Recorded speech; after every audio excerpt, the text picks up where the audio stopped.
Hi there. Welcome to Dreamy Histories channel.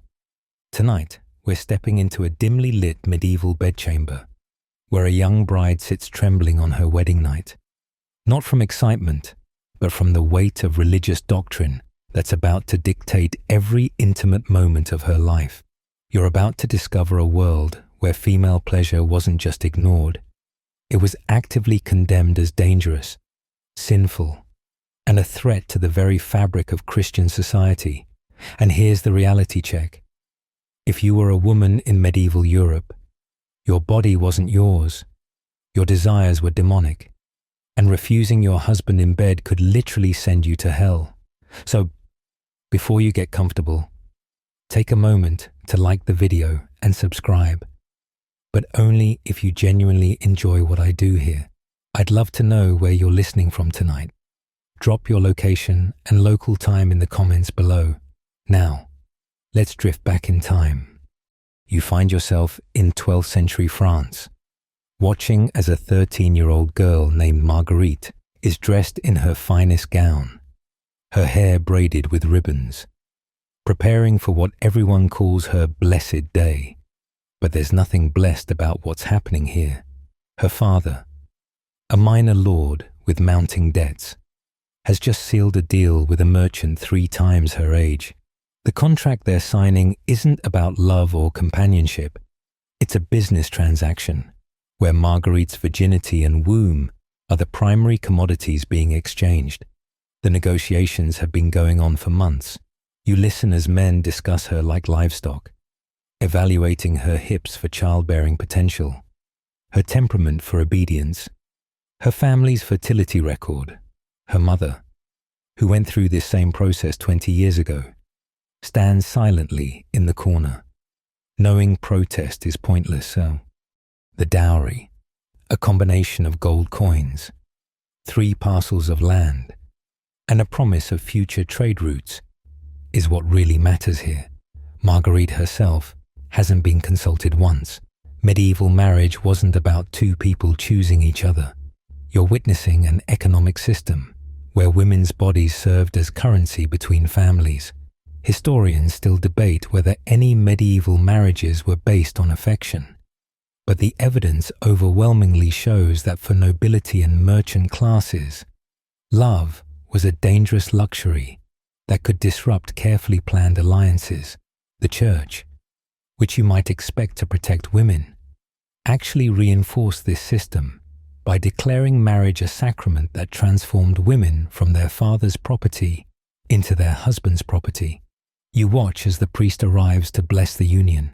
He doesn't speak about love or partnership. Instead, his sermon focuses on submission, duty, and the sacred obligation of wives to obey their husbands in all things. And he quotes St. Paul about women being the weaker vessel, created from Adam's rib to serve. Nobody mentions that some scholars of the era quietly questioned whether Eve might have been created from Adam's heart, suggesting equality. But those voices are drowned out by orthodoxy.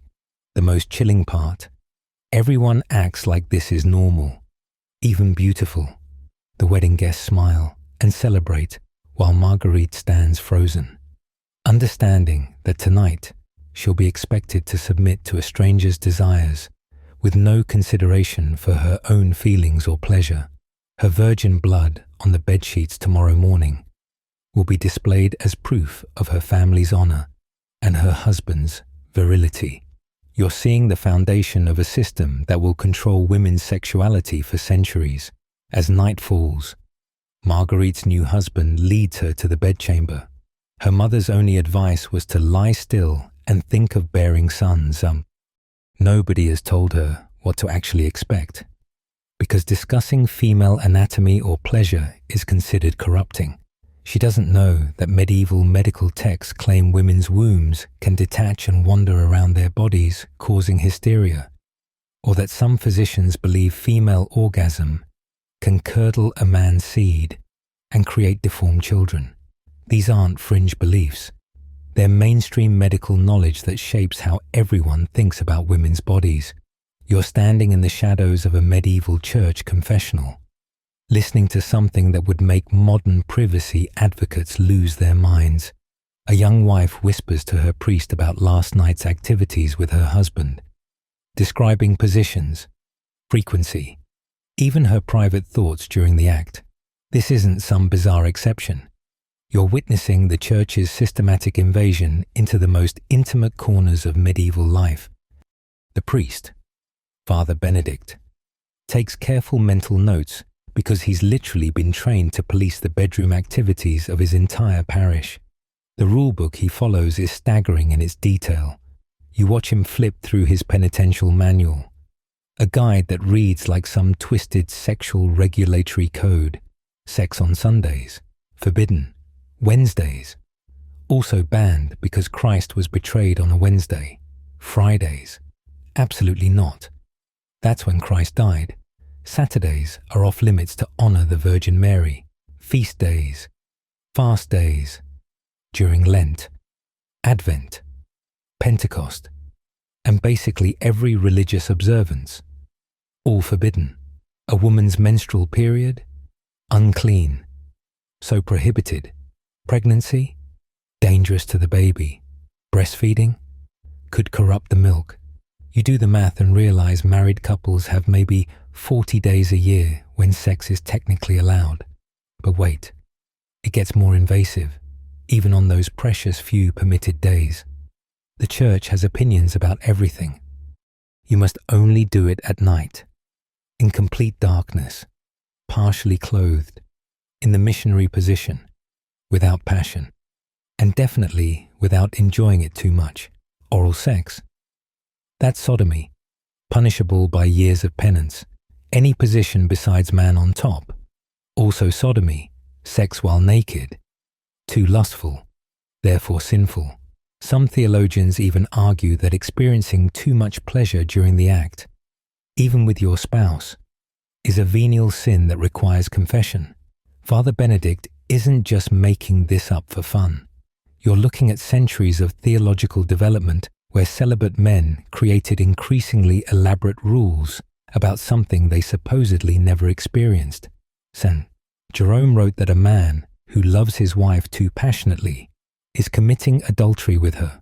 Augustine, whose own pre-conversion sex life was notably adventurous, decided that sexual pleasure was humanity's punishment for original sins. These aren't random monks. These are the intellectual foundations of Western Christianity, and their sexual anxieties are being imposed on every married couple in Christendom. The confession continues, and you hear the young wife admitting that she sometimes feels stirrings of pleasure during the marital act. Father Benedict's voice turns grave. He assigns her penance, fasting on bread and water for a week, extra prayers, and a stern reminder that good Christian wives endure sex for procreation, not pleasure.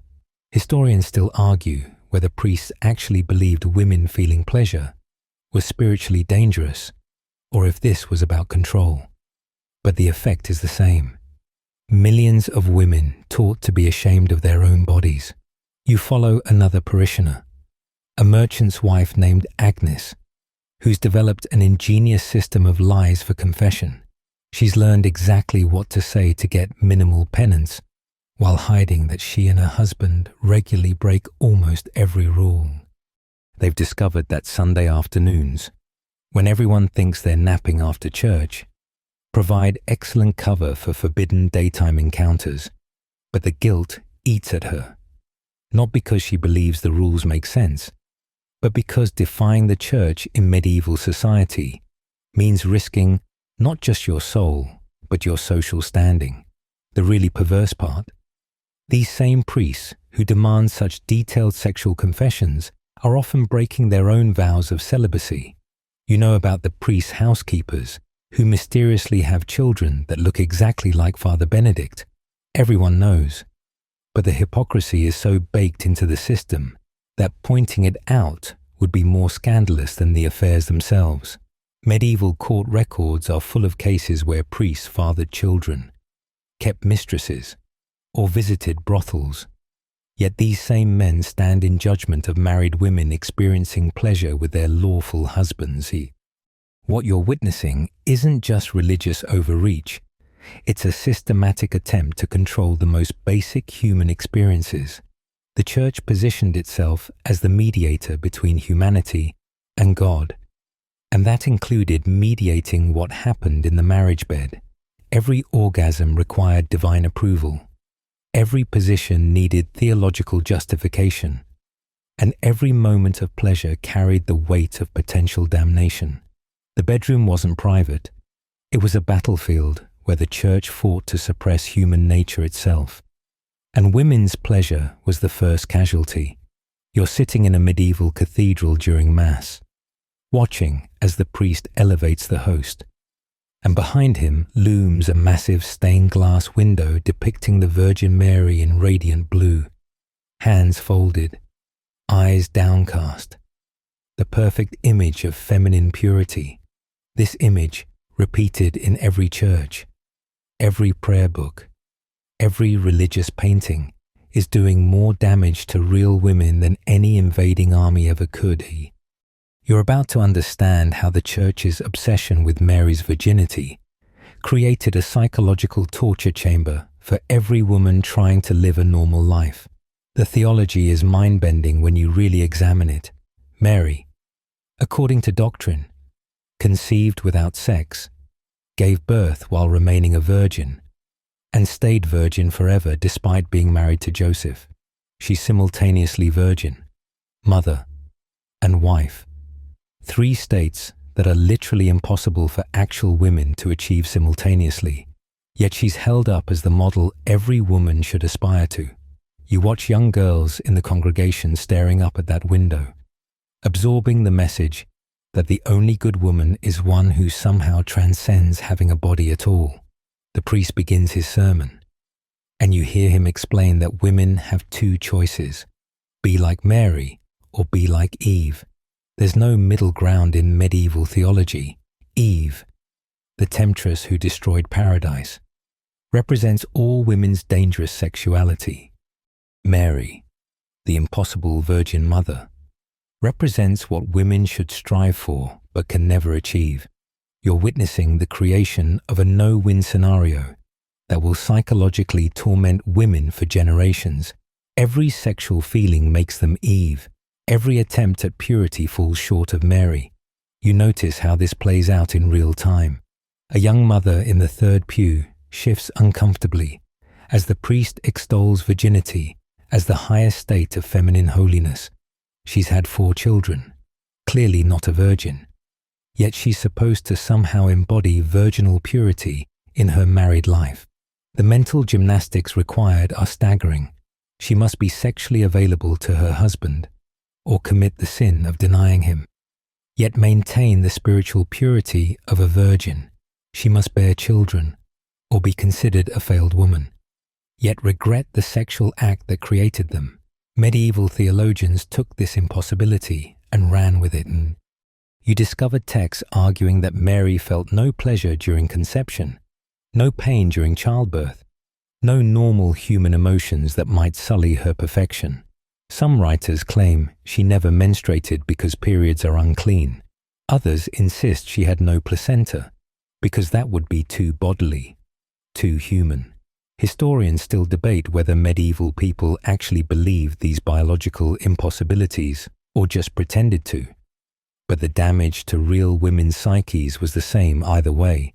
The really twisted part emerges when you see how this Marian obsession affects everyday sexual attitudes. Since Mary conceived without pleasure, pleasure itself becomes suspect. Since she gave birth without pain, according to some theologians, women who scream during childbirth are showing their sinful nature. Since she remained perpetually virgin, any woman who enjoys sex with her husband is falling short of the ideals. You're watching the creation of a religious system where normal human experiences become evidence of spiritual failure. You follow a group of noble ladies to their private chapel, where they're taught by a particularly zealous nun, Sister Clementia. She instructs them in the proper way to venerate Mary while navigating marriage. Her advice is a masterclass in psychological contradiction. Love the Virgin above all, but submit to your husband's base needs. Remain pure in heart while enduring carnal pollution. Aspire to Mary's perfection while accepting Eve's curse. One young bride starts crying, confused about how to be a good Christian wife when the ideal Christian woman never had sex at all.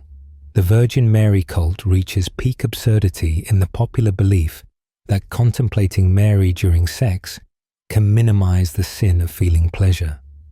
You actually witness women being instructed to recite Ave Marias while their husbands are on top of them, trying to spiritually distance themselves from their own bodies. Some confessors recommend visualizing Mary's pure face at the moment of climax to prevent the soul from being too corrupted by physical sensation. It's like watching people try to be in two places at once, physically in bed, but spiritually in church. This impossible standard creates generations of women who see their own bodies as problems to be solved, rather than natural parts of themselves.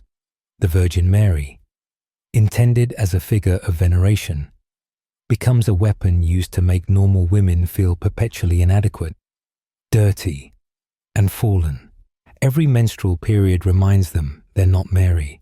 Every sexual feeling proves they're more like Eve. Every moment of physical existence becomes a failure to achieve an impossible spiritual ideal. You're peering over the shoulder of a medieval physician named Master Guillaume, as he writes in his medical treatise. And what you're reading would be hilarious if it weren't so tragically influential. According to his expert medical opinion, women's wombs are like small, angry animals that roam freely around their bodies, causing all sorts of problems, feeling anxious. Your womb has probably migrated to your throat, fainting spells. It's clearly lodged near your heart, pain in your leg. Obviously, your uterus has wandered down there for a visit. This isn't some quack doctor. This is mainstream medieval medicine. And these ideas about women's bodies will shape medical practice for centuries. The anatomy lessons get worse. You watch medical students at the University of Paris earnestly taking notes as their professor explains that women are simply incomplete men. Using Aristotle's theories, he describes how females are males who didn't develop properly in the womb due to insufficient heat. Women's genitals, he claims with complete confidence, are just inverted male genitals that fail to emerge because of this heat deficiency. The students nod along, sketching diagrams that show women as literally inside-out men. Nobody performs actual dissections of female bodies to check these theories, because why would you need evidence when Aristotle already explained everything? But here's where it gets dangerous for women's pleasure. Master Guillaume is writing a section on the dangers of female orgasm, which he believes can cause everything from madness to deformed children. He cites ancient Greek physicians who claimed that excessive female pleasure during conception leads to babies with birthmarks, club feet, or worse. Some medical texts argue that women who experience too much sexual pleasure develop masculine characteristics, deeper voices, facial hair, aggressive temperaments, the cure for a woman who enjoys sex too much, bloodletting, cold baths, and a diet of lettuce and cucumber to cool her dangerous heat. You follow a young wife named Beatrice to a medical consultation. She's been married 2 years without conceiving, and her husband's family is getting anxious. The physician doesn't examine her. That would be improper. Instead, he studies her urine in a flask, holding it up to the light like a wine connoisseur, claiming he can diagnose everything from its color and smell. He declares her womb is too cold and dry to conceive. His prescription? She must eat hot, moist foods like chicken soup, avoid cold winds, and during intercourse, she must lie perfectly still because female movement during sex can shake the seed out of place. The fact that Beatrice has been experiencing pain during intercourse doesn't even come up. Women's sexual discomfort isn't a medical concern. The misconceptions compound each other in terrifying ways. You discover medical texts claiming that women's bodies are naturally toxic, producing venomous humors that can literally poison men during menstruation. Some physicians warn that looking at a menstruating woman can tarnish mirrors, sour wine, and cause crops to fail. Sex during menstruation isn't just religiously forbidden. Doctors claim it can cause leprosy in any resulting children. These aren't folk beliefs, but scientific medical knowledge taught at universities and written in Latin treatises that carry the weight of academic authority. Historians still argue about whether medieval physicians genuinely believed women could conception without experiencing orgasm. But the practical effect was devastating. You watch as midwives, often the only medical practitioners who actually understand female anatomy from experience, have to work around these official medical theories. They know from delivering thousands of babies that the womb doesn't wander, that menstrual blood isn't poison, that women can conceive without pleasure and fail to conceive despite it. But their practical knowledge is dismissed as old wives' tales compared to the theoretical expertise of university-trained men who've never actually examined a woman's body. The intersection of medical ignorance and religious doctrine creates a perfect storm. When Master Guillaume writes that female sexual pleasure serves no biological purpose and may actually harm conception, he's providing scientific support for religious teachings about women's duty to endure rather than enjoy sex. When physicians claim that women's mental and physical health problems stem from their wandering wombs or excessive sexual desire, they're medicalizing the religious belief that women are inherently unstable and dangerous. You witness the real-world consequences as Beatrice leaves her consultation more confused than ever. The physician has given her a charm to wear around her neck containing dried rabbit testicles for fertility, told her to avoid spicy foods, which might inflame her passions, and recommended her husband finish quickly during intercourse to prevent her womb from becoming overheated. Nobody has addressed her actual medical needs, explained basic anatomy, or considered that her pain during sex might have a treatable physical cause. She's caught between medical ignorance that sees her body as a defective version of a man's and religious doctrine that sees her pleasure as spiritually dangerous. You're hunched over a church calendar with a bewildered merchant named Thomas, trying to figure out when he can legally have sex with his wife without committing a mortal sin. The list of forbidden days unfolds like some cosmic joke, and you watch his face fall as he realizes just how few opportunities remain. Sundays are out. That's the Lord's Day. Wednesdays and Fridays are forbidden because of Christ's betrayal and crucifixion. Saturdays honor the Virgin Mary, so those are questionable too. That's already more than half the week gone before you even get to the special restrictions. The seasonal prohibitions are even more extreme. All of Lent, 40 days, completely forbidden.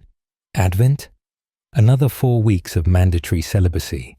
The 12 days of Christmas, despite being a celebration, are too holy for carnal activities. Easter week, Pentecost, dozens of saints' feast days scattered throughout the year like celibacy landmines. Then add in the 3 days before taking communion, which devout Christians do regularly, and any days of prescribed fasting or penance. Thomas starts counting on his fingers, and the math is depressing. Out of 365 days, maybe 40 to 50 remain for permitted marital relations. But wait, there's more. You discover that even on those precious few allowed days, there are hourly restrictions. Sex during daylight is too lustful. Animals do it in daylight, and Christians must be better than animals. But sex too late at night might overlap with the sacred hours when monks are praying. The window of opportunity shrinks to a few hours after dark, but before the night prayers.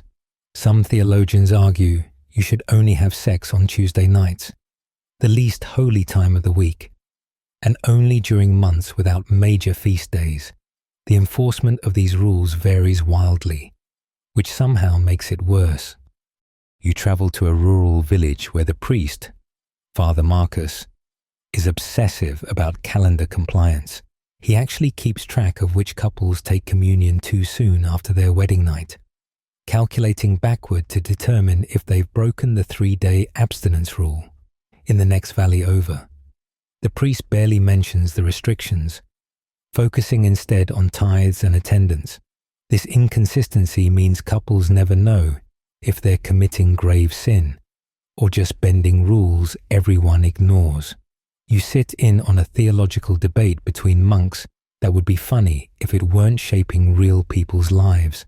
Brother Adelard argues that sex on the feast of Santa Agnes, patron saint of virgins, is especially sinful, while Brother Hugo counters that minor saints' days should only require abstinence from meat, not from marital relations. They spend hours parsing which saints deserve sexual abstinence from the faithful, creating hierarchies of holiness that translate directly into bedroom restrictions.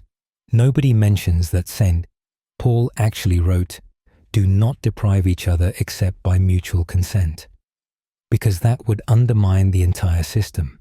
The psychological impact of this sexual calendar is profound. You meet Eleanor, a baker's wife, who's developed elaborate mental tricks to manage the guilt. She's convinced herself that if she doesn't actively enjoy sex on forbidden days, it's less sinful, turning herself into a passive vessel to minimize spiritual damage. Her neighbor, Margot, takes the opposite approach, figuring that if sex on holy days is sinful anyway, she might as well enjoy it fully. Both women are trapped in a system that makes normal marital intimacy a complex negotiation with divine law. Historians still debate whether ordinary medieval people actually followed all these restrictions, but court records suggest creative interpretations were common. You find legal documents where couples claim they accidentally had relations on forbidden days due to miscounting or calendar confusion. Some women report their husbands demanding sex on holy days, putting them in the impossible position of committing either the sin of disobedience or the sin of sacrilegious intercourse. The Church's response? Usually to blame the woman for not being persuasive enough in refusing.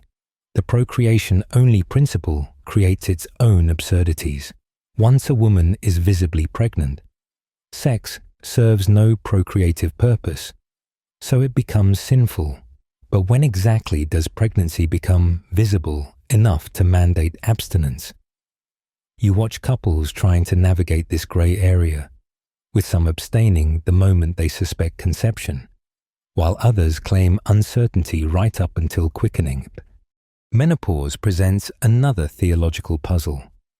If a woman can no longer conceive, is all sex inherently sinful? Some priests say yes, effectively ending the sex lives of women over 45.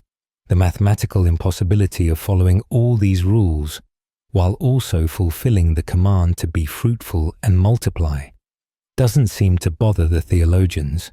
You're witnessing a system designed to make failure inevitable, ensuring that everyone needs constant confession and absolution, keeping the Church firmly in control of the most intimate aspects of human life. You're hiding in the shadows of a medieval marketplace, watching a young woman named Isabel browse fabric stalls, and you can see the way men's eyes follow her with a mixture of desire and suspicion.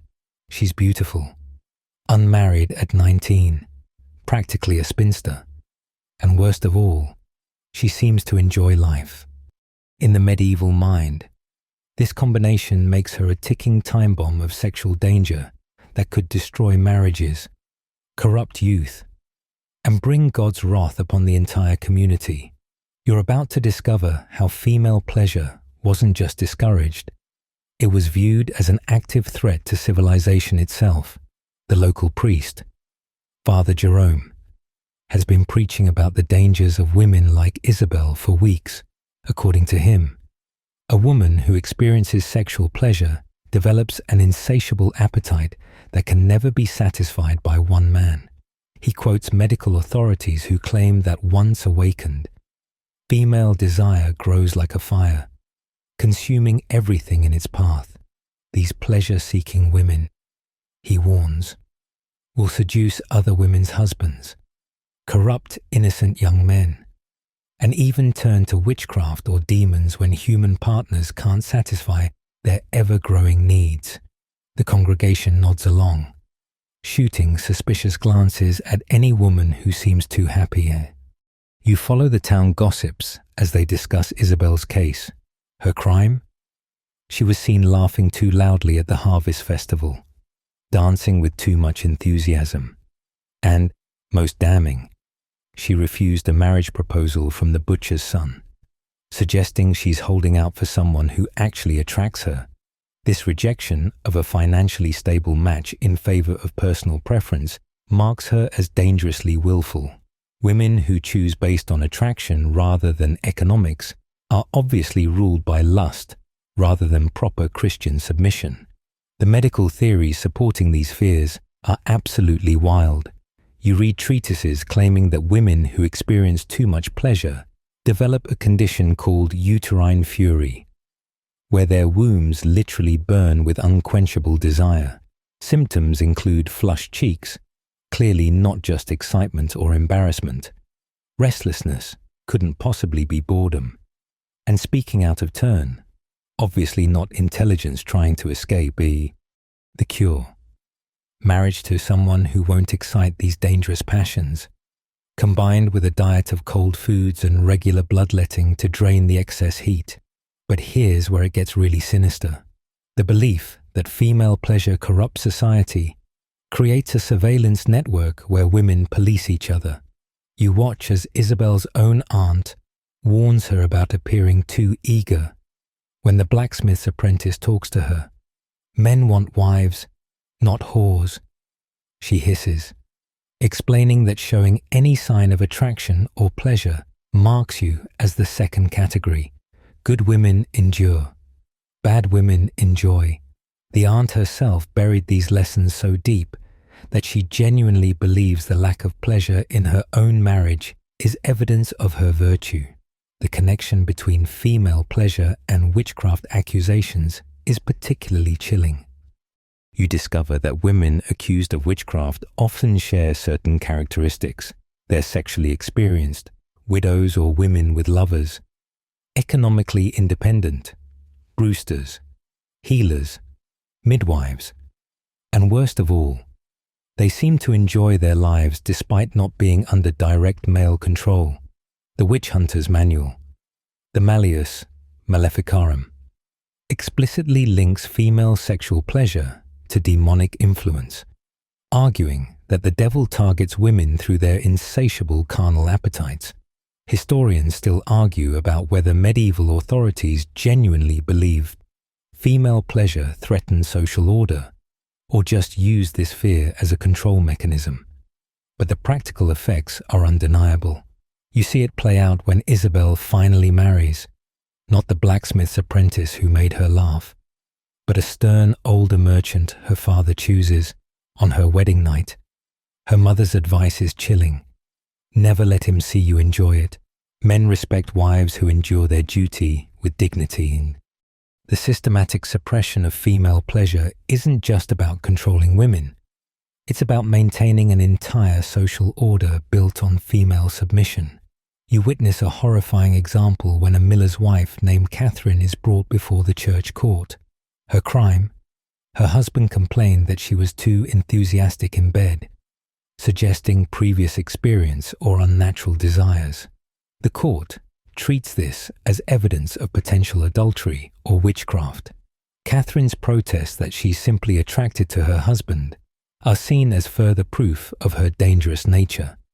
A proper woman would be ashamed, not defensive.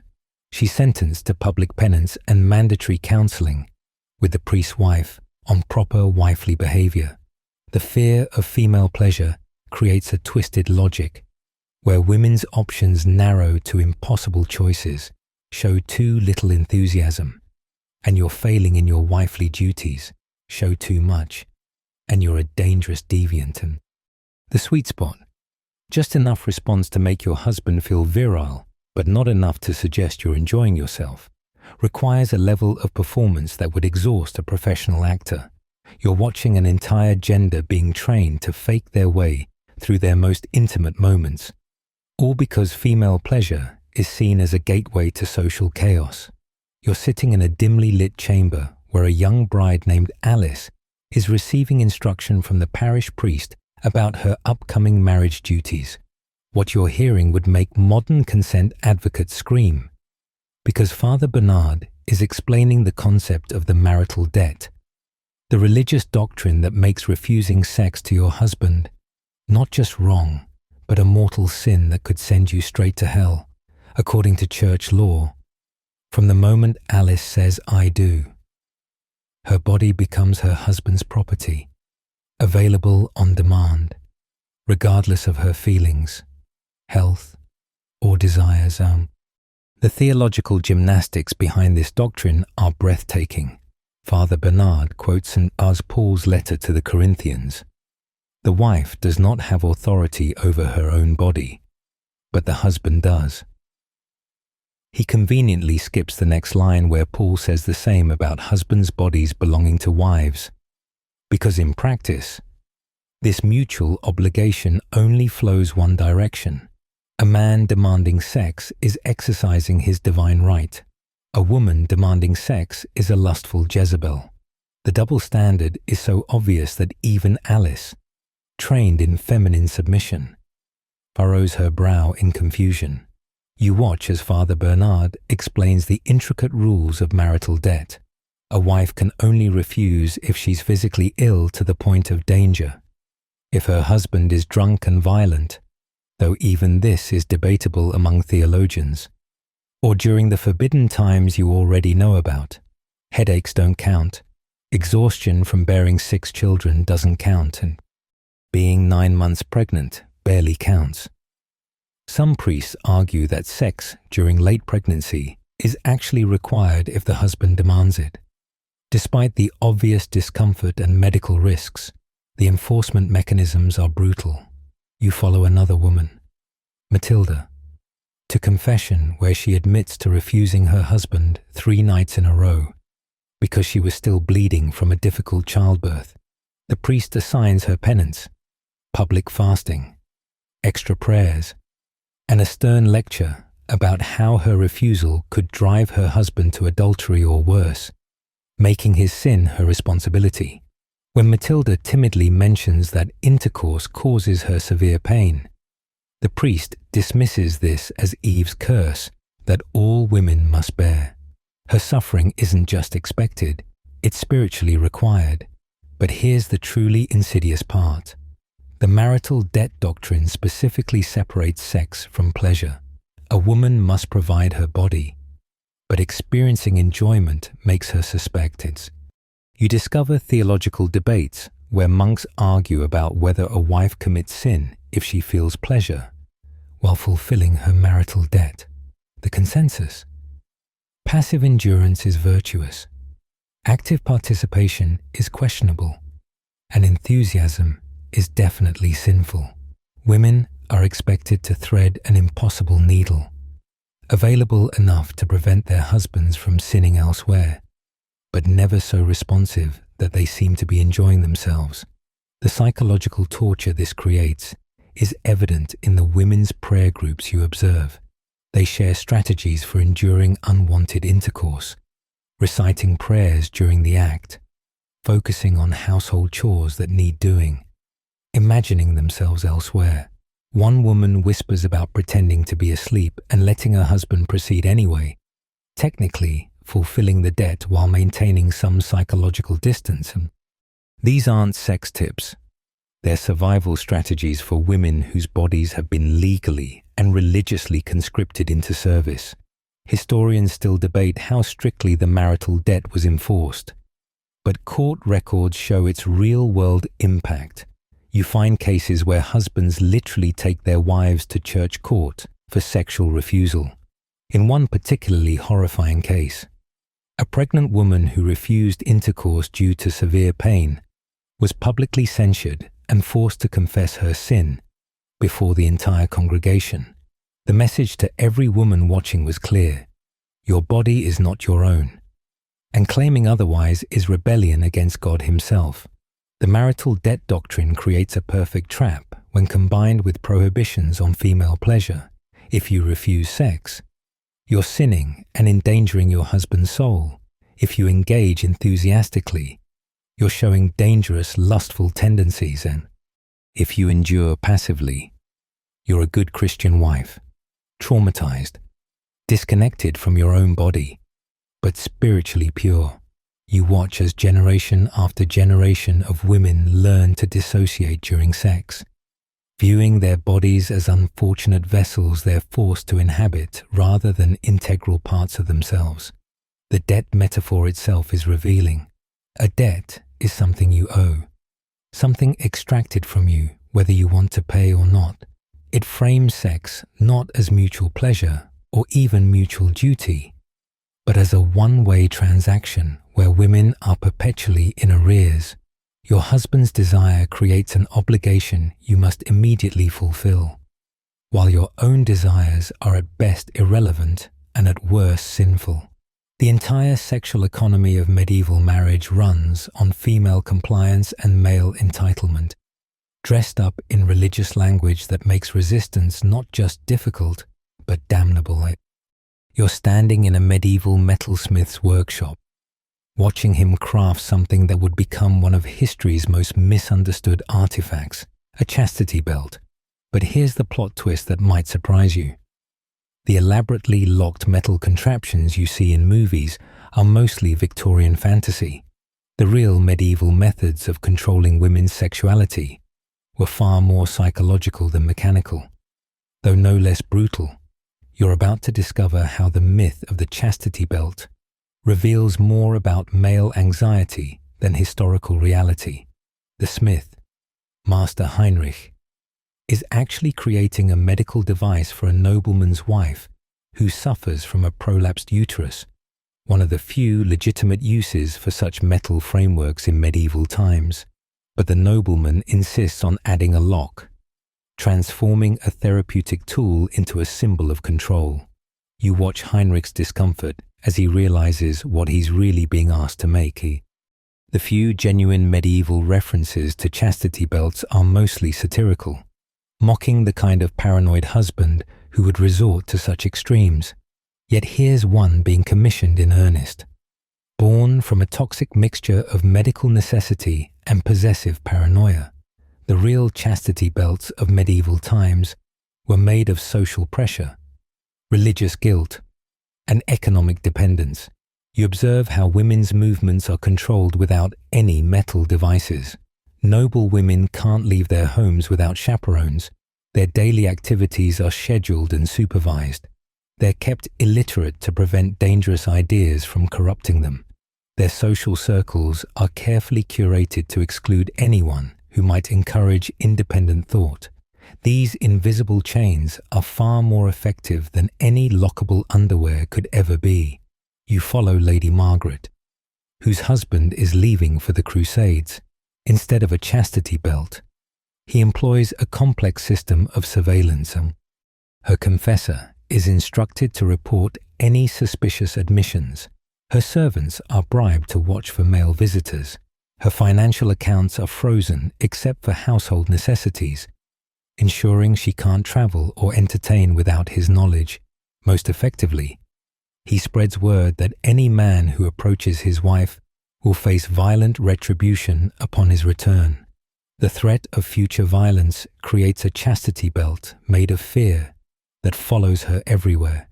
The obsession with controlling women's bodies reveals deep male anxieties about female sexuality. You read letters between noblemen discussing their terror of being cuckolded, raising another man's child unknowingly, having their bloodlines corrupted, In a system where property and titles pass through male heirs, female adultery threatens the entire social order in ways that male adultery doesn't. A lord can have dozens of mistresses and bastards without threatening legitimate inheritance. A lady having one affair could destroy generations of carefully accumulated wealth and power. But the paranoia goes deeper than practical concerns about inheritance. You discover medical texts claiming that women's sexual organs have memory, that they reshape themselves to fit their partners. Meaning, a husband could supposedly tell if his wife had been unfaithful by how she feels. Some men believe women's wombs can hold multiple men's seeds simultaneously, creating children with characteristics from several fathers. These pseudo-scientific beliefs fuel an obsession with virginity and fidelity that treats women's bodies like crime scenes requiring constant investigation. The few documented chastity belts from the medieval period tell revealing stories. You examine court records from Padua, where a woman sued for divorce, claiming her husband locked her in an iron device. The court's response? They were more concerned about the husband's mental state than the wife's suffering, suggesting such extreme measures indicated dangerous madness. In another case from Nuremberg, a merchant's wife was found dead, apparently from infections caused by a locked metal device. The husband wasn't charged with murder, but was socially ostracized for behavior. Even medieval society found excessive. Historians now believe that most medieval references to chastity belts were either metaphorical, like a woman's belt of virtue, or satirical, mocking paranoid husbands. The elaborate museum pieces claiming to be medieval chastity belts are mostly 19th century creations, says the curator you're standing beside, designed to titillate Victorian audiences with fantasies of medieval barbarity. But the myth persists because it crystallizes real medieval attitudes: women's sexuality as property to be locked away, female desire as a threat requiring containment, and male anxiety manifesting as physical control. You witness the actual tools of sexual control: confession, economic dependence, social isolation, and the threat of violence. These work far better than any metal device because they make women complicit in their own imprisonment. Lady Margaret doesn't need a locked belt because she's internalized the locks. She polices her own behavior, avoids situations that could be misconstrued, and lives in constant fear of accusation. The chastity belt she wears is made of reputation, survival, and the knowledge that one rumor could destroy her life. That's far more secure than any key could ever make it. You're in a medieval birthing chamber, where the screams have been going on for 16 hours. And what strikes you most isn't the pain. It's how everyone treats it as divine justice. The midwife, Dame Marjorie, mutters prayers between contractions, reminding the labouring woman, Elizabeth, that her agony is Eve's curse for bringing sin into the world. The priest waiting outside refuses to give Elizabeth any blessing for relief, because, as he explains to her terrified husband, reducing the pain would interfere with God's righteous punishment.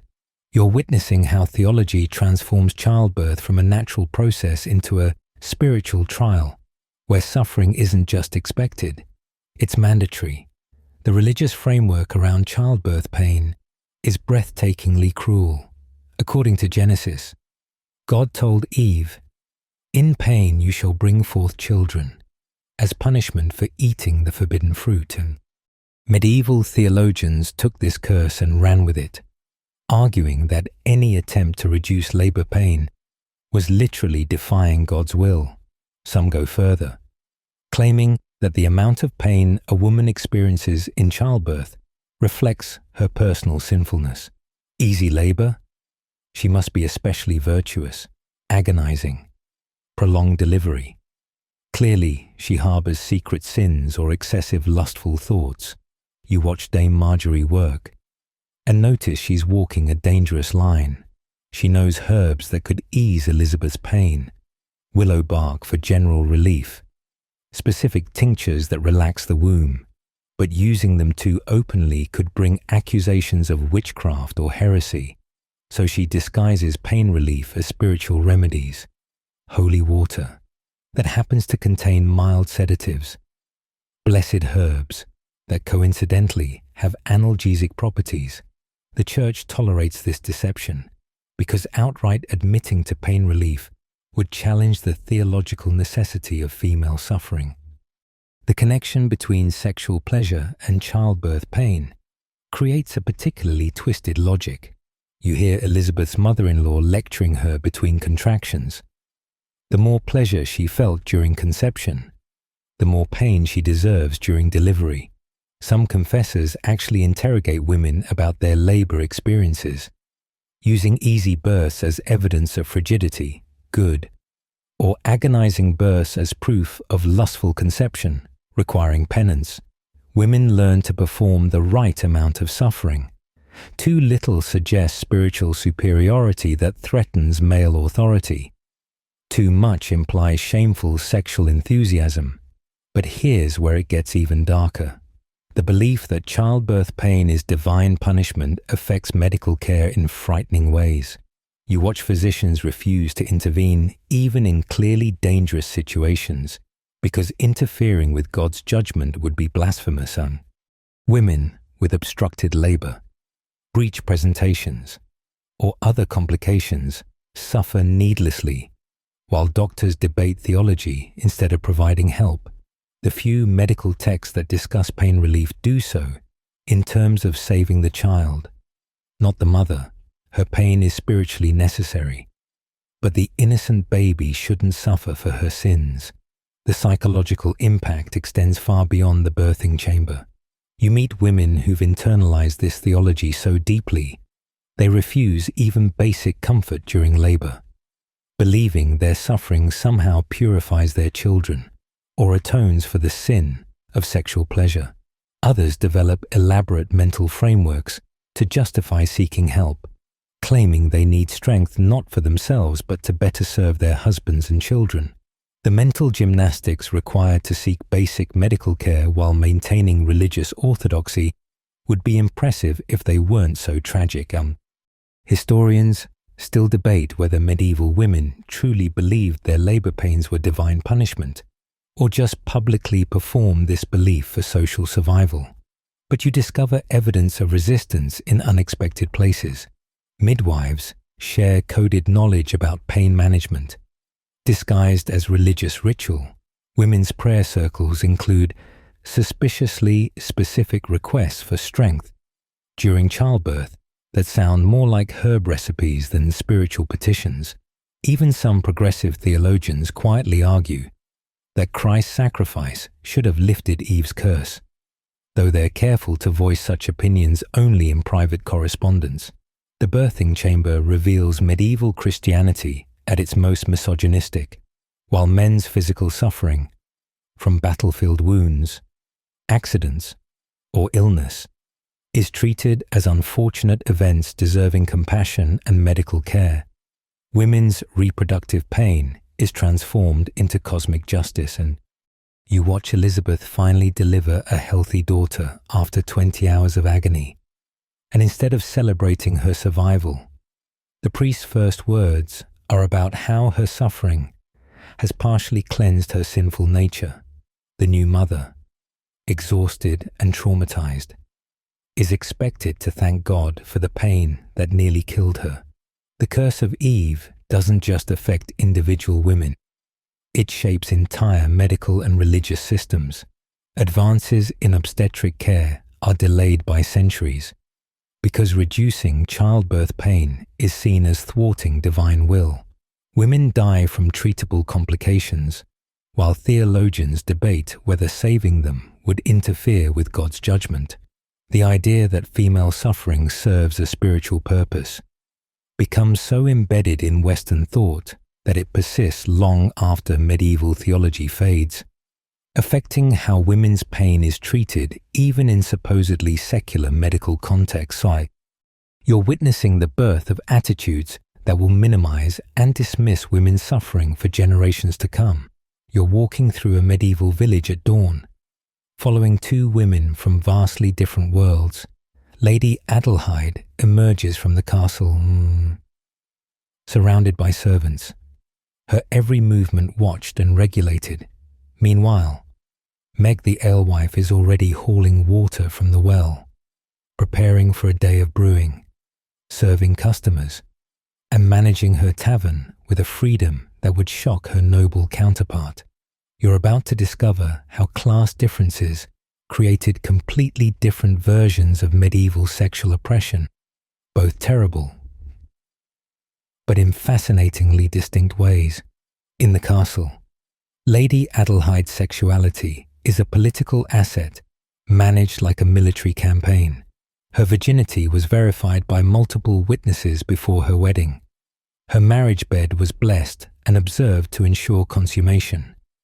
And now her primary purpose is producing legitimate heirs. She can't speak to men without chaperones, can't leave her chambers without permission, and definitely can't choose her sexual partners. But here's the twist. She also can't be forced into physical labor while pregnant, has servants to care for her during recovery, and if she produces sons, gains considerable household power.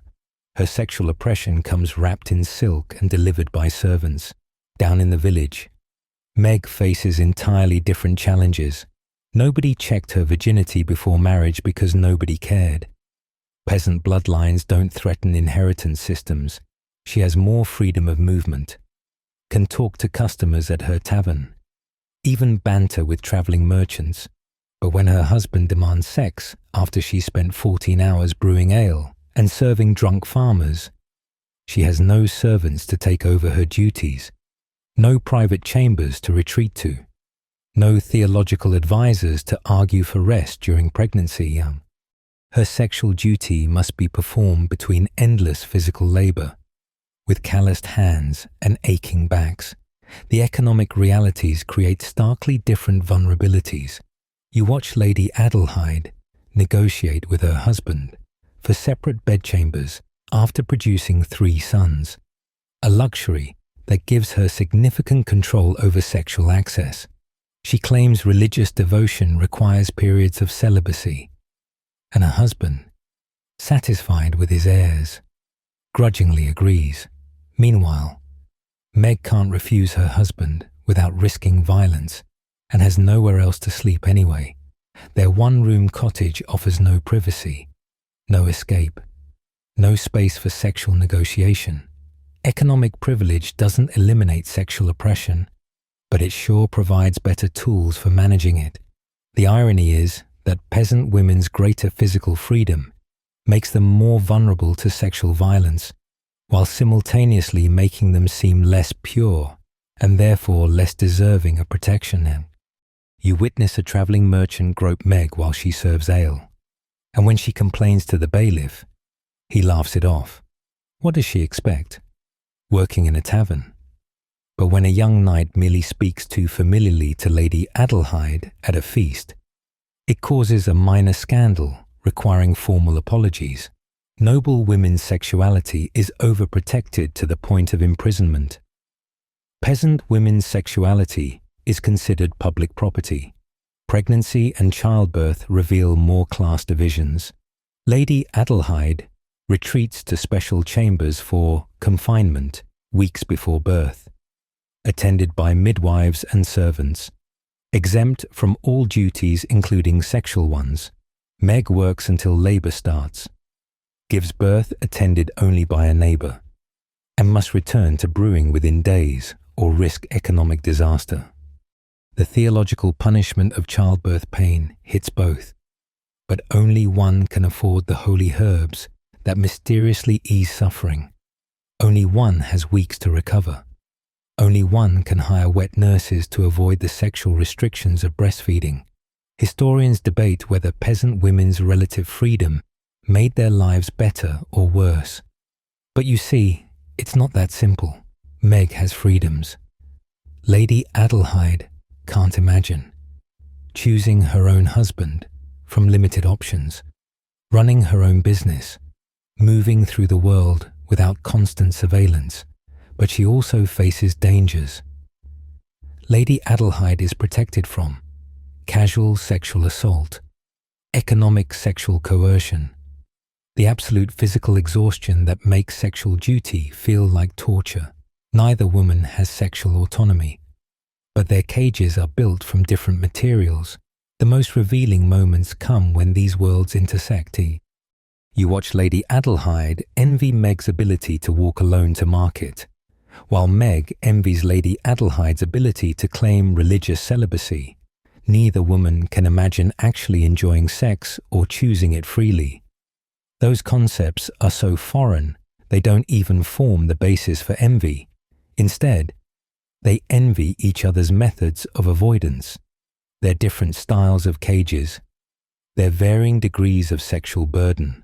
Both are trapped in the same theological framework that makes female pleasure sinful and female duty mandatory.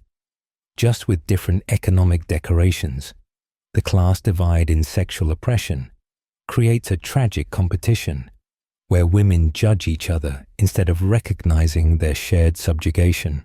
Noble women look down on peasants as lustful and animalistic, while peasant women mock nobles as frigid and useless. These divisions, carefully cultivated by a system that benefits from women policing each other, prevent any recognition of common cause. You're watching how patriarchy uses class to divide women who might otherwise recognize their shared oppression and resist together. You're attending the funeral of Lord Robert, and while the priests chant their Latin prayers, you can't help but notice his widow, Lady Constance, sitting rigidly in the front pew.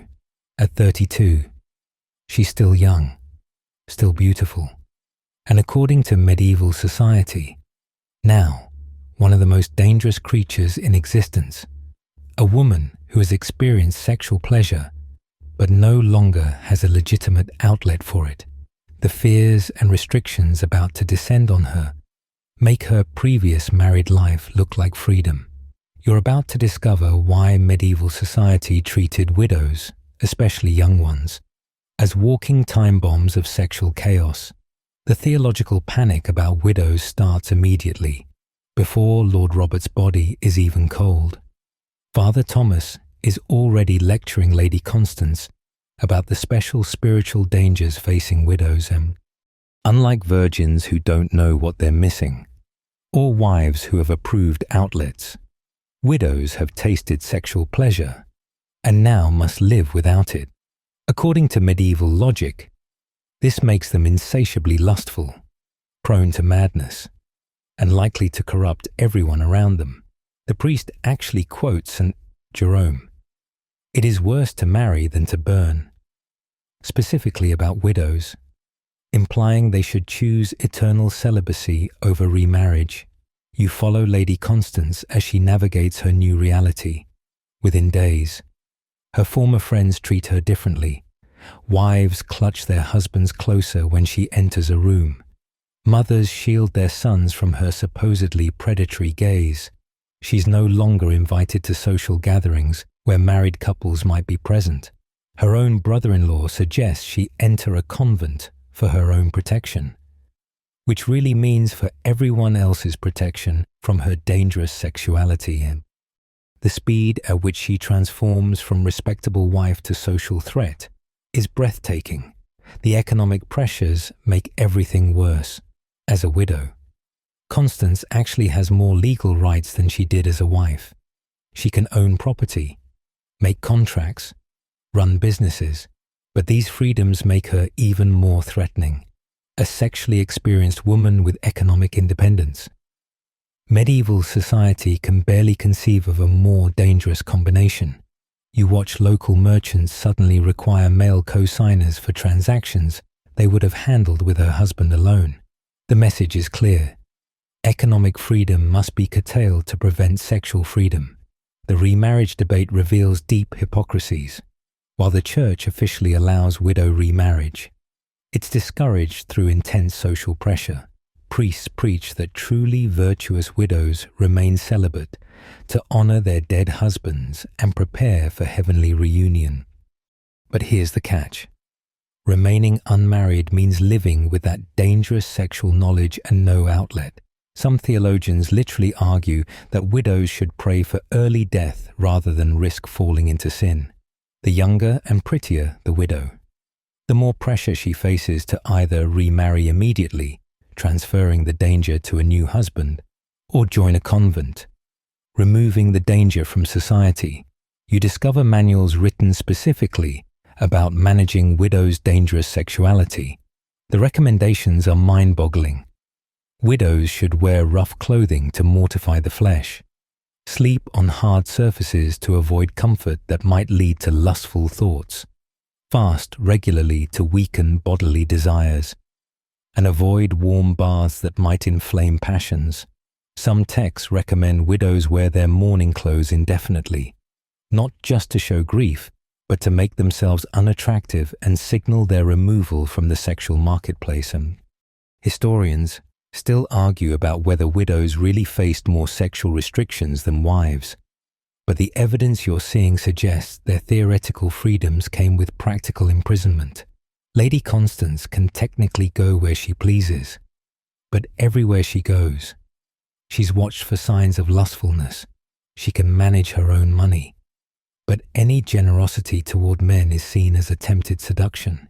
She can choose whether to remarry, but both choices, permanent celibacy or lustful remarriage, are spiritually suspect.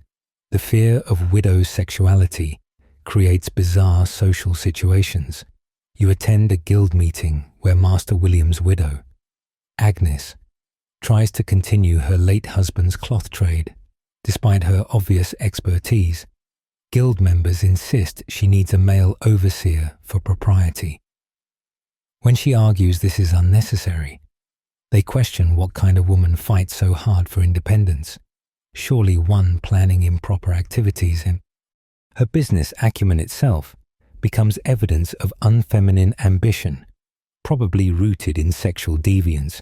She eventually accepts the overseer just to continue trading. The most tragic aspect is how widows internalize these fears. You meet Isabella, widowed at 25, who now wears a hair shirt under her clothes and fasts 3 days a week to control her urges. She's convinced that her occasional dreams about human touch mean she's becoming the lustful monster everyone warns about. Another widow, Margaret, has developed elaborate routines to prove her virtue, never looking men in the eye, never leaving home after dark, never wearing colors that might be considered attractive. These women are policing themselves more harshly than any external authority could, driven by fear of becoming the predatory widows of medieval imagination. You're crouched in the herb garden behind a modest cottage, watching as 3 women whisper over a collection of plants that could get them burned as witches. This is medieval Europe's most dangerous knowledge network. Women secretly sharing information about their own bodies, pleasure, and how to control reproduction. Martha, the eldest, is teaching her daughter and niece about women's herbs in hushed tones, constantly glancing over her shoulder. What you're witnessing isn't just herbalism. It's an underground resistance movement against a system designed to keep women ignorant about their own anatomy. The knowledge being passed down is astonishingly sophisticated for women who supposedly can't understand complex ideas. Martha points to pennyroyal, explaining in coded language how it can bring on delayed courses. Medieval speak for inducing miscarriage. She shows them tansy, warning about exact dosages because too little won't work, but too much can kill. Queen Anne's lace seeds, chewed daily, can prevent conception. Rue can restore regularity. These aren't old wives' tales. Modern science has confirmed many of these plants contain compounds that affect reproduction. Medieval women were practicing herbal birth control with remarkable effectiveness. But it's not just about preventing pregnancy. You lean closer as Martha shares rarer knowledge, herbs and techniques that can enhance pleasure. She speaks of slippery elm bark prepared as a lubricating gel, essential oils that increase sensitivity, specific teas that relax muscles and ease painful intercourse. This information is even more dangerous than contraception because it suggests women deserve comfortable, even pleasurable sexual experiences.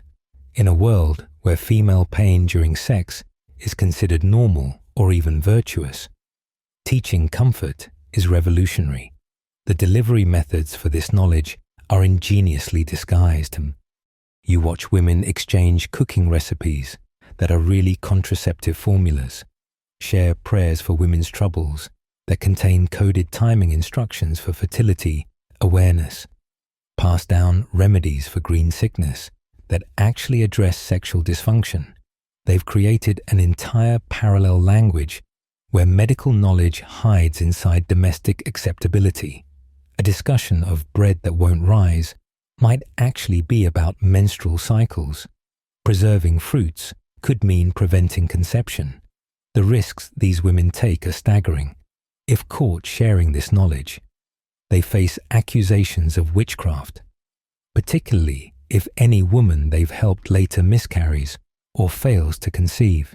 You follow Martha to church, where she must carefully perform perfect piety to avoid suspicions. She knows that her neighbor was tortured into confessing witchcraft simply for helping women with difficult births too successfully. Clearly, she must have demonic assistance to understand women's bodies so well. The line between wise woman and witch is drawn entirely by whether powerful men feel threatened. The network extends far beyond individual villages. You discover traveling merchants' wives who carry knowledge between towns, hiding herbs among legitimate goods. Midwives share information at religious festivals, disguising medical conferences as social gatherings. Even nuns participate. You meet Sister Agatha, who maintains the convent's medicinal garden and quietly ensures certain herbs are always available for women's complaints. These religious women walk an especially dangerous line, using their spiritual authority to protect crucial knowledge while risking charges of heresy. And historians debate how effective these networks were, but the evidence suggests remarkable success. Birth spacing patterns in medieval communities show women were clearly controlling fertility despite official prohibition. Court records mention women accused of providing love potions that sound suspiciously like lubricants or aphrodisiacs. The very vehemence of church and state persecution suggests these networks threaten power structures enough to warrant serious suppression. The information shared goes beyond the physical. You listen as women teach each other emotional survival techniques, how to dissociate during unwanted intercourse, ways to frame sexual refusal as religious devotion, methods for finding small pleasures within oppressive marriages. They share legal knowledge about widow rights, inheritance laws, and the few circumstances where women can petition for separation. This isn't just botanical knowledge. It's a comprehensive survival curriculum for navigating patriarchal control. The most subversive element is how these networks preserve alternative narratives about women's bodies. While official sources claim women are defective men with wandering wombs, these secret teachings acknowledge female anatomy as complete and functional. While priests preach that female pleasure is dangerous, these women quietly affirm that comfort and even joy in physical intimacy are natural and achievable. They're maintaining a completely different worldview about female sexuality, hidden beneath the dominant narrative but never fully suppressed. You witness the careful recruitment of new members, young women proven trustworthy through years of observation, often brought in when they face their own reproductive crises. The teaching is gradual, starting with simple remedies for cramps before progressing to more dangerous knowledge. Each woman understands that accepting this information makes her complicit in a conspiracy that spans generations, preserving knowledge that patriarchal institutions desperately want destroyed. They're not just sharing herbs, they're maintaining an alternate reality where women's bodies belong to women. You're standing outside a brothel in medieval London's Southwark district, watching as Lord Edmund emerges. Adjusting his fine cloak and nodding to fellow nobles, he passes without a hint of shame. Minutes later, his wife, Lady Catherine, walks by on the opposite side of the street, and she must lower her eyes and quicken her pace to avoid any association with this quarter. The hypocrisy is so thick you could cut it with a knight's sword. You're about to explore the breathtaking double standards where men's sexual adventures were boys being boys, while women's slightest deviation from purity meant social death. The legal framework alone tells you everything about medieval sexual double standards. Adultery laws are technically gender neutral, but watch how they're enforced. When Lord Edmund's affair with a merchant's wife is discovered, he pays a small fine and continues his life unaffected. When Lady Catherine is merely accused of speaking too warmly to a troubadour, she faces public humiliation, possible convent imprisonment, and loss of her children. A man's adultery is a minor property crime against another man. A woman's adultery is treason against the social order itself. You follow a church court session that perfectly illustrates this insanity. A baker named William is caught in bed with his neighbor's wife. His sentence? A modest fine and public penance of standing outside church one Sunday. The woman, Margaret? She's stripped to her shift, paraded through town, and condemned to years of penance that essentially destroy her life. The logic, explained by the sanctimonious judge, is that women, as the weaker vessel, should know better than to tempt men into sin. William was just succumbing to natural male urges. Margaret was a scheming seductress who corrupted him. The brothel system itself represents institutionalized hypocrisy. These establishments operate legally in many medieval cities, regulated by the same authorities who preach female chastity.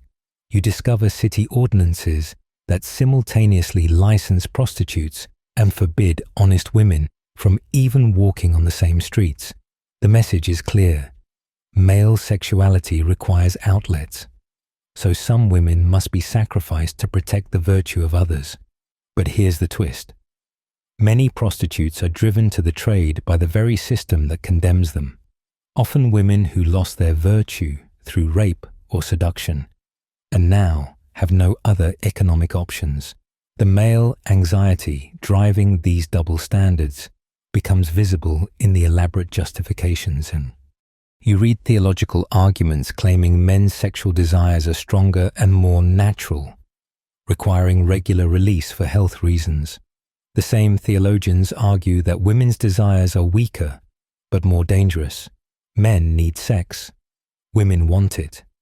And wanting is the real sin.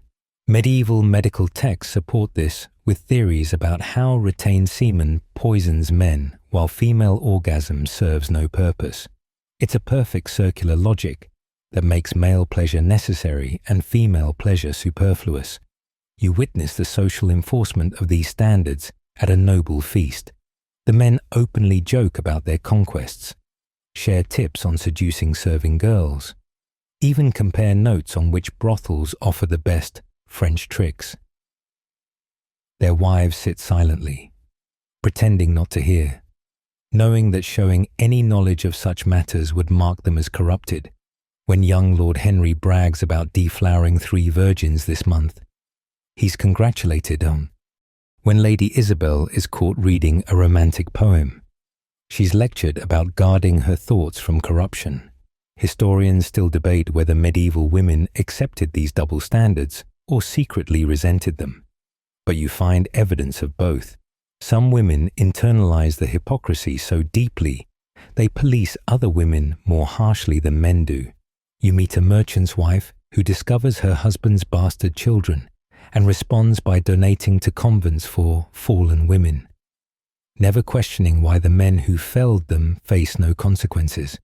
But you also find private letters between women expressing rage at the injustice, carefully coded but unmistakably angry about husbands who demand virgin brides while keeping mistresses. The economic dimensions of sexual double standards create additional layers of exploitation. Men's sexual adventures might produce bastard children, but these illegitimate offspring have no claim on inheritance. Women's sexual adventures destroy legitimate bloodlines and property rights. A nobleman can acknowledge and even provide for his bastards without significant consequence. A noble woman who bears an illegitimate child faces complete social and economic destruction. The very same act, extramarital sex, has wildly different consequences based solely on gender. The most enraging aspect is how these double standards masquerade as protection for women.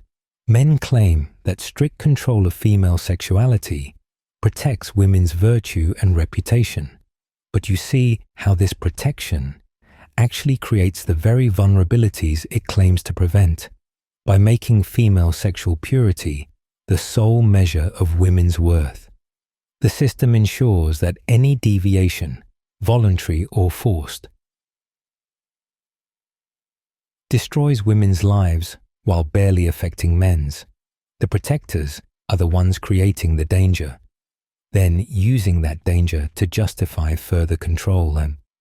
You're in a medieval bedchamber where a young wife named Beatrice lies motionless, tears silently streaming down her face as her husband exercises what law, custom, and religion call his conjugal rights. This isn't considered rape. The concept of marital rape literally doesn't exist in medieval law or thought, according to every authority from church to state. What's happening is not only legal, but required. Beatrice's consent was given once, at marriage, and that single yes is considered permanent and irrevocable. You're witnessing one of history's cruelest legal fictions, the idea that marriage equals perpetual consent. The legal framework supporting this horror is comprehensive and explicit. Canon law states that marriage creates one flesh, meaning a husband has absolute rights to his wife's body. Civil law reinforces this, treating wives as property transferred from father to husband. You examine legal texts where jurists seriously debate whether a wife who physically resists her husband commits a greater sin than the violence he might use to overcome her resistance. The consensus: her resistance violates her marriage vows, while his force merely claims what's already his. The theological justifications make your skin crawl. Priests teach that wives who refuse their husbands risk not only their own damnation, but their husbands' souls as well. If he seeks satisfaction elsewhere due to her refusal, his adultery becomes her sin. You watch Father Marcus counsel a bruised and battered wife, telling her that submitting to her husband's violence is her cross to bear, comparing her suffering to Christ's passion.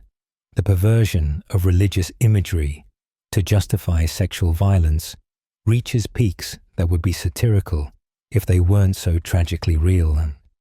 You follow the case of Eleanor, a merchant's wife who dares to complain to authorities about her husband's brutal sexual demands. The response is swift and crushing. The church court not only dismisses her complaint, but charges her with rebellion against rightful authority. Her own family testifies against her, her mother explaining that all wives must endure such trials. Eleanor is sentenced to public penance for her unwifely resistance and returned to her husband, who now has official sanction for his violence. The message to every woman watching is clear. The law offers no protection, only punishment for those who seek it. The medical establishment adds its own layer of horror. Physicians testify that women cannot be truly harmed by their husband's sexual demands because the marital bond creates a natural harmony between their bodies. Some medical texts claim that wives who resist are suffering from hysteria or demonic influence, prescribing treatments that amount to additional assault. You read one doctor's advice to a husband whose wife claims pain during intercourse. Ignore her complaints as feminine weakness designed to manipulate and control. Women's pain is systematically dismissed as deception, weakness, or divine punishment. The intersection of marital rape with other forms of control creates a comprehensive trap. A wife who becomes pregnant from forced intercourse must carry and raise the child. If she tries to prevent conception using the secret knowledge of herbs, she commits the sin of contraception. If she succeeds in avoiding pregnancy, she fails in her primary duty of providing heirs. Every avenue of resistance or self-protection is blocked by law, custom, or theology, creating a system where submission is the only survivable option. Historians debate whether medieval people recognized the harm of forced marital sex even without the concept of marital rape. And you find complex evidence. Private letters between women speak of harsh husbands and cruel knights in ways that suggest shared understanding of sexual violence. Confession manuals show priests occasionally counseling moderation to husbands, suggesting some recognition that excessive force was problematic.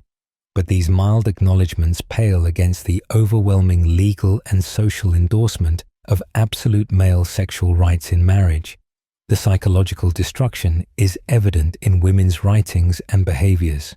You read devotional texts by noble women that transform sexual suffering into spiritual metaphors, attempting to find meaning in trauma.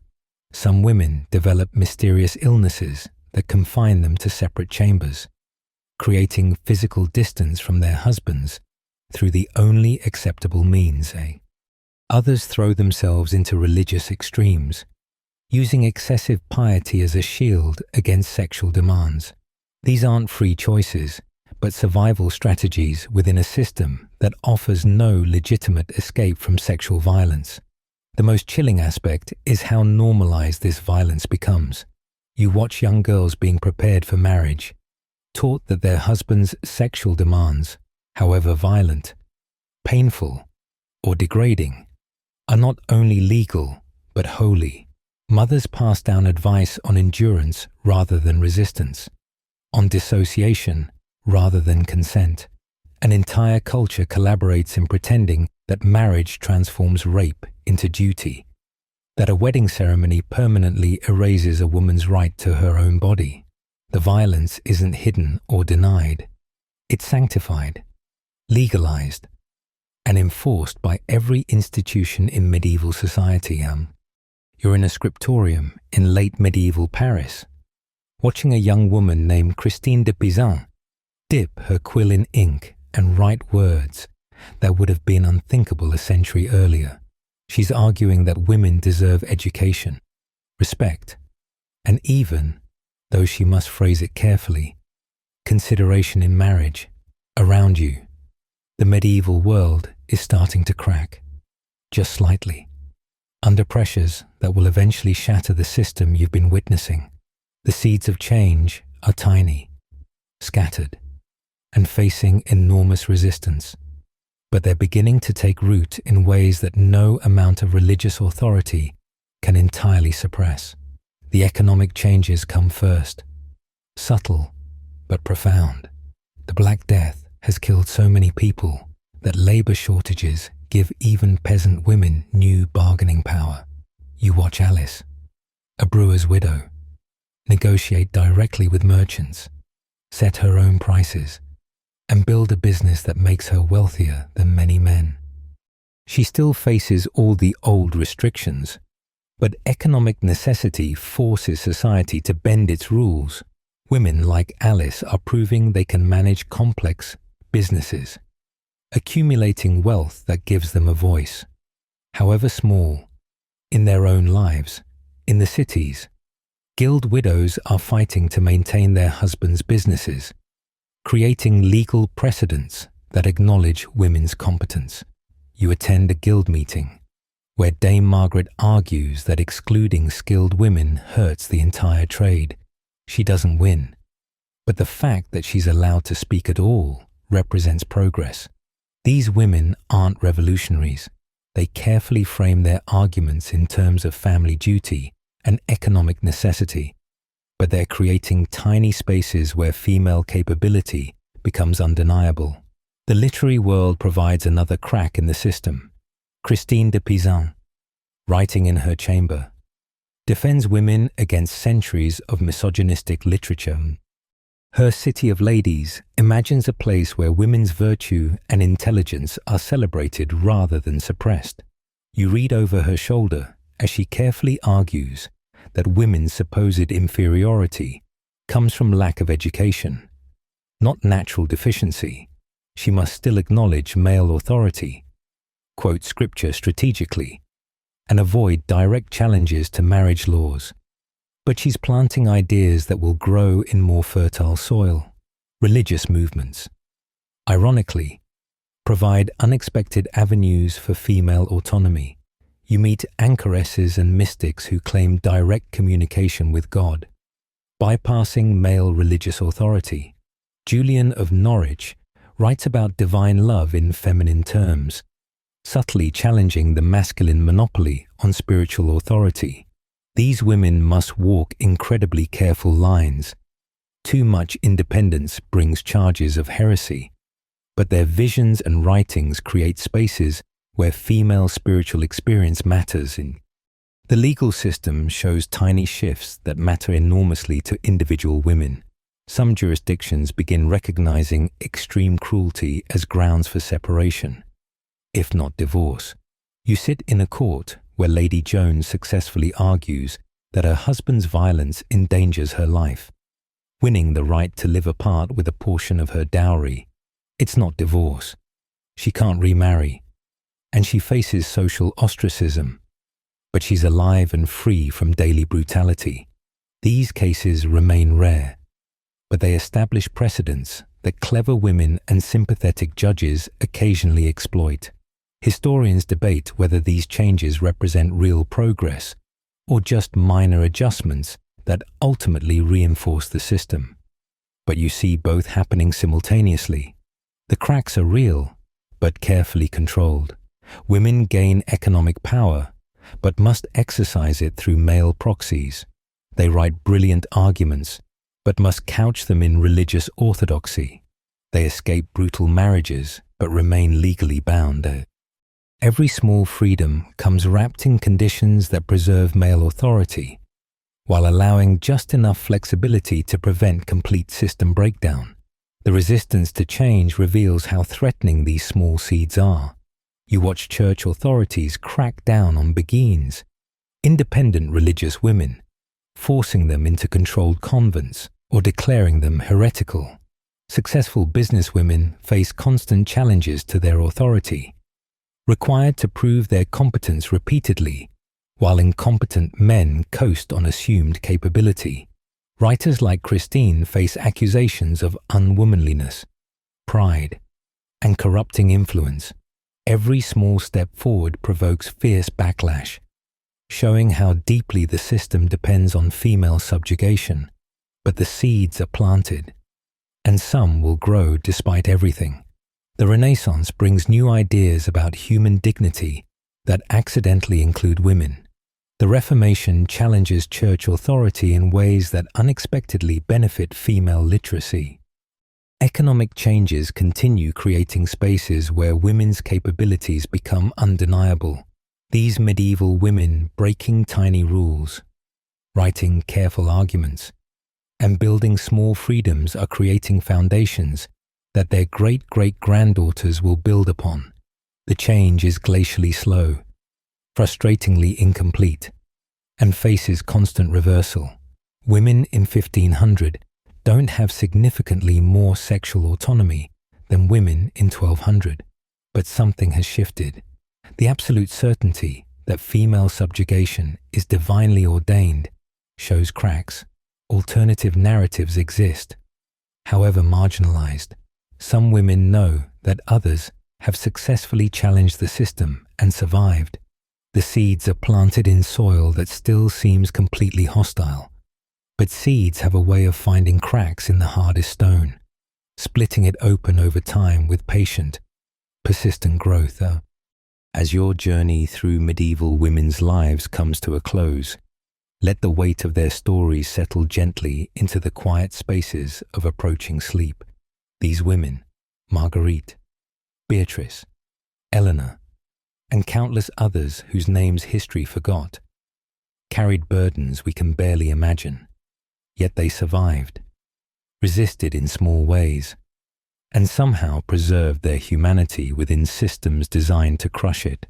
Their daughters and granddaughters inherited both their trauma and their quiet strength, passing down secret knowledge and subtle rebellions through generations.